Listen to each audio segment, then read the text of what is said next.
Hey, what is up guys, it's your boy Twit here. This will be a video on the new challenge raid, and I would like to emphasize on some characters that I would believe to be very high tier to do this with. Now this will be a run that is fully completed, every other penalty is in there, and I'm about to show you how much of a struggle it actually is to even do this and try this out. So the first thing that I'll have to go over are the most ridiculous penalties that will make a run from absolutely easy to ridiculously hard. And obviously I will show you guys ways to counter this and several characters that are very top tier in doing so. First and foremost is the block by 8,000, and there are several characters who can negate this. One of them is Requena, who can drop it by the S1 by about 500. Taylor is another one that can drop it to absolute zero. The only downside is it has a cooldown. Evan on the S3 has another way with the UT3 to lower it down by another 500. So you can combine these characters to get a zero on the board. However, there's one beautiful character that can do this, and that's my baby Nikki. She can get a 100% uptime. Well, partly 100% uptime if you do not get this periodically S1 increase, but she is by far one of the most ridiculous characters to break this spell. And do keep in mind that 1,000 block means there is 50% damage reduction on what you are doing basically. And another one that makes runs really hard is the reduction of heal rate by all of your allies by 80%. Now on the current challenge raid, it's just your tank that is really affected by this. So if Shockman gets a hit, great. He has a ton of HP. Most people build him on recovery, so he isn't really phased by this. But do imagine that there are challenge raid that you will have to face this. So having recovery stats would be really good. Now, would you put then Elias in there? Probably not. Would you then put a Yuno in there? Probably not, because their healings are dispellable. But do keep this buff into account that if you are playing challenge raid, you need a tank with a ridiculous amount of heal rate. I would say 40 to a 50% minimum. The next one up would be the increase all crit resistance of the boss by 500. And you could simply say, well, Claus has a UT2 that can lower this to 0 once again. Great. However, bosses do dispel it if you allow them to with another penalty. So is Claus then the best character? No, it would be, in my opinion, way better to just have your main damage dealer on 500 crit extra. And then one of the hardest ones is allies cannot receive positive effects, which means there are a lot of supports that make absolutely no sense from the get-go. Yuno's S1 gets dispelled, Mediana's S3 gets dispelled, Lavril's S2 gets dispelled. So a lot of these buffing characters are absolutely useless if you do put this buff on. Fall of Phrase S2 gets dispelled. And even in a sense, Evan is affected by this because you are forced to then take the S3 light to make sure that the shield is undispellable. And the next one that makes these fights insanely hard is all attacks of the boss ignore enemies defense. And during the video, I will also show you a few fill runs on a maximum investor Shockman that still gets one shot from time to time, and then guess what? Everybody is dead. So to counteract this is tedious because you need a lot of HP, a lot of respective either physical or magical block. And a physical block defense or magical block defense is highly necessary to make sure that all of the incoming damage is negated. If you decide to then say damage reduction effects on top of it, your toughness doesn't work. So in all cases, there are a lot of ways to make sure that these runs are harder. But then on a massive side note, there are ways how you can really trick the system to still get the maximum rewards. Because do you really need the 62.25k points? No. Because you only need 60k to get the maximum rewards currently on a multi-system, because you only need 45k for an NPC unique weapon and you only need about 15k for a unique weapon or unique treasure, which in my opinion are the best rewards that you can get. So what you could possibly do is, instead of just only clicking all of the penalties, you can simply just add the advantages and still be left with an X amount of points. However, if you add 3 of the advantages, which still will allow you to get some attack speed and HP, will increase your survivability and still will net you with 60k points. But on another side note, if you are not going for the 60k points and you think to yourself, yo, I really want to get enough points to get by, the all allies cannot receive positive effects, I think that one is the craziest. Reason why it makes even sure that your damage dealers don't get the buffs. Gladius' unique weapon doesn't get proc. Celine's S4 doesn't get proc, which are pretty decent challenge rate characters. And I think with some creativity, we can come up with a lot of damage dealers that makes no sense. This way, your Estelle gets buffed because her S1 and S2 will still be working. Your Medianas will then become viable. Your Lavrils will once again become more viable. So I do believe this is one of the things that you have to consider, especially when you are running solo. I would rather take this one out to then have a wide variety of roster to deal with the problems at hand. Will you, however, then get the #1 headband? Probably not, because there are some crazy people out there that are maximized.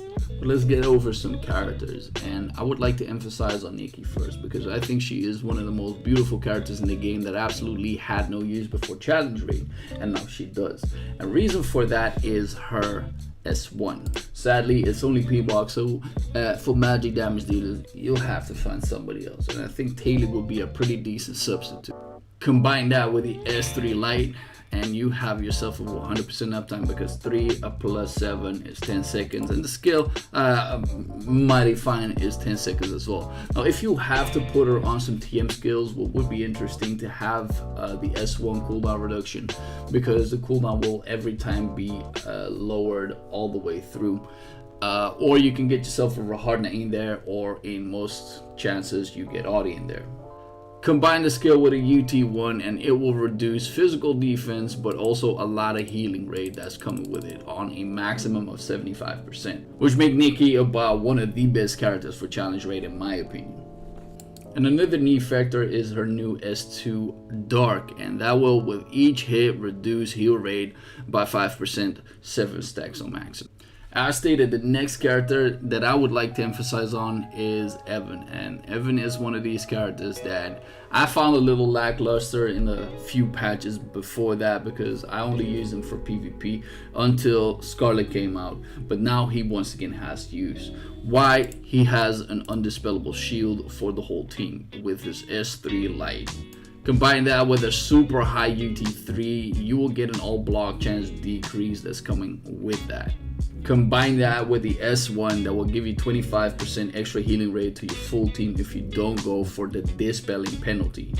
And also one of the major things that I believe are highly necessary, and that is continuous heals. In this case, it is S2. It stands on the field, has a pretty high amount of cooldown. However, if you do put Audi in the team, if you do put a soul weapon up, all of the cooldowns get reduced anyway.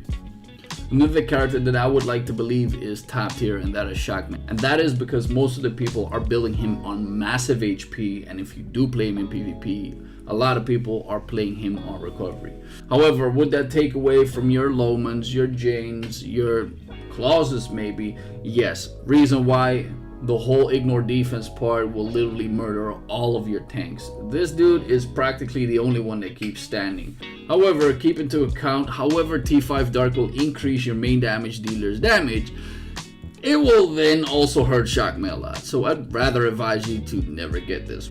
Another character that I would believe to be S tier is Azaya. For one, she has a buff on 50% extra crit rate on her S4 Lite. That makes her absolutely unthinkable within these teams. And I'm not sure whether the Offering of Atonement S3 Lite will also give you that extra bossing damage, because it feels like it gets dispelled. And the same goes for her S1. But with her UT4, you still get a 8% on hero damage nonetheless. Combine that with a pretty interesting amount of heals, and if you remove the dispelling penalty, then you get an immunity phase on top of that. So I believe her for challenge rate, and I mean all challenge rate, to be absolutely enormous in terms of utility. And then we come up with Raccoon Dog, aka Audi, and I believe this dude to be valuable. However, I have been thinking whether this is true or not. There is a penalty on the boss which removes all of the debuffs from himself, which means there are certain gaps in where you could do your damage, and then make sure to pop the healing rays, pop all of the debuffs, and then pop all of the damage accordingly. Audi enables all of that damage within the time window, which means if the boss cleanses himself, you could then reapply all of the buffs.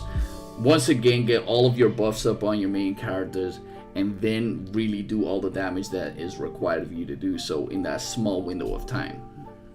And then we have Baby May, and she is crazy for this, especially once again if you do remove the penalty that dispels all your jack.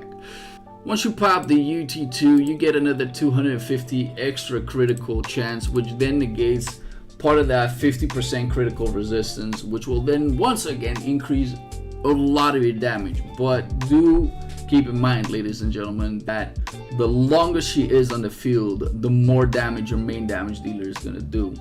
And then you might be thinking, why the hell did you pick Estelle? Because all of her skills get dispelled. You're right, but you're wrong. Her UT3 allows for an undispellable S3, which then allows for another 15% extra non-hero damage. If you do upgrade it, the healing rate coming from this becomes higher as well. The only downside is you cannot 100% uptime the skill because of 1, the cooldowns, and 2, you cannot use the unique weapon to proc the extra 5 seconds. And another reason why she's useful is the T2 Mortal Wound perk that will reduce healing rate that is coming from the ball. However, do keep in mind this only procs the moment you do a critical hit, so if you build her for challenge raid, you will need a lot of crit, my guy. But now let's focus on one of my runs. As you guys have been able to notice, there are some times where Shakma just gets one shot, and that is where the run automatically ends. The reason why we picked the UT4 instead of the UT2 for Shakma is because of the pushback. If the boss pushes back, he will then move on to your next damage dealer, and then it is over. This will not be a problem if you do have a ranged character that can deal with this. However, we found that Castle takes away every spot over here. Reason why: he self cleanses, he dodges, he has a ridiculous amount of HP, he has a self heal on his soul weapon, his AoE is enormous, so I haven't found another character that does it as well as he does. Also, just make sure to think about what characters you will be using with what kind of buffs. If you have a Celine, for instance, the S4 will not proc if you get a team that cannot get any buffs. Same goes for Gladi, so there are several characters that will fall off the bandwagon, and I might see more Casuals down the line. Will there be other characters that can do exactly what he does? We will still have to see. I will make another video on top of that. But purely to the fight, the moment we got ourselves within this fight, you got yourself some self cleanses, and what I made sure to do is never pop Isaiah's S2 whenever there are any ads, or if I could not jump back. So I make sure to get at least 5 mana bars the moment I can jump back and forth. I just reapply everything that comes with Nikki, and just before Otef requires me to do all of my buffs, I preemptively cast it anyway, because that is what Nikki does. Her buff is insane, my guys. Attack reduction upon a boss, more physical damage increase, and the duration is horrendous. So as you guys can see, which is one of our record runs, we just cooked it up the moment he got himself into the phase, and we just pop all that damage window with that Audi. And that, my ladies and gentlemen, is how you clear challenge raid currently. Funny enough, it took us longer to kill the statue than anything. Beautiful.